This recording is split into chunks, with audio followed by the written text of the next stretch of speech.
It was a quiet morning in the small town of Brighton, Alabama. Sarah, a young mother with tired eyes, stood in her tiny kitchen staring at a yellow lottery ticket on the table.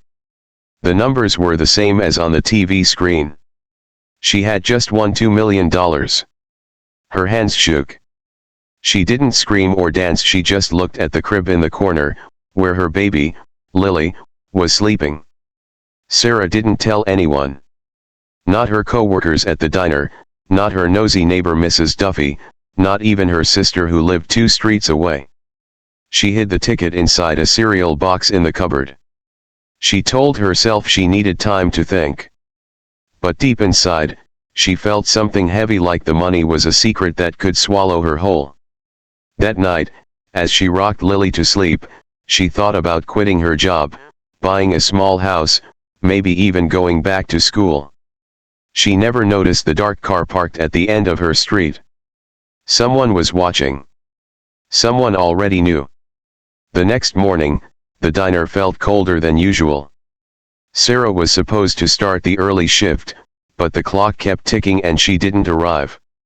By 9 a.m., her boss was calling her phone, but no one answered.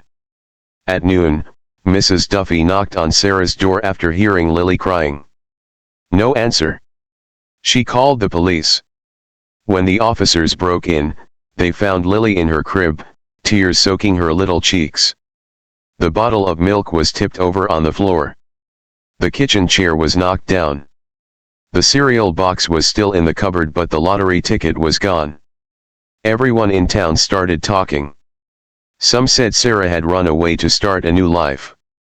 Others whispered she had been taken. But the police found something strange. On the kitchen table was a small piece of paper with just 2 words written in messy black ink: "Too late." Detective Cole walked slowly through the tiny house, his eyes scanning every corner. He saw no signs of forced entry, but he noticed muddy footprints near the back door, too big to be Sarah's.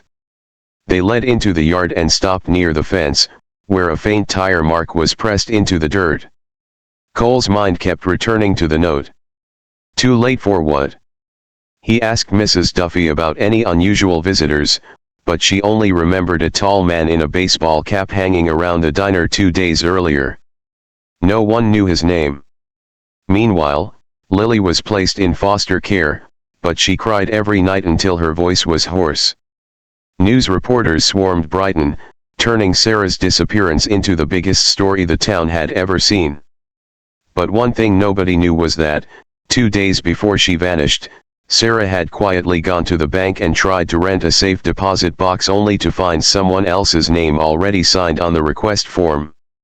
2 weeks later, the town started to move on, but Detective Cole couldn't. He followed a small lead security camera footage from a gas station 30 miles away. At exactly 3:12 a.m. on the morning Sarah vanished, a dark car pulled in.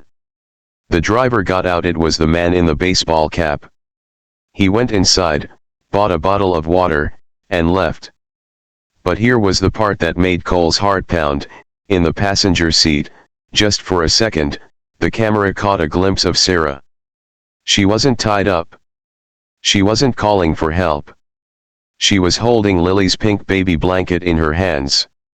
Her face looked pale and tired, but her lips were moving, as if she was speaking to the man beside her. The blanket was found in a trash bin behind the gas station hours later. Sarah was never seen again. The lottery ticket was never claimed. And in Brighton, people still whispered that if you stood outside Sarah's old house at night, you could hear a baby crying and a woman's voice saying softly, "Too late."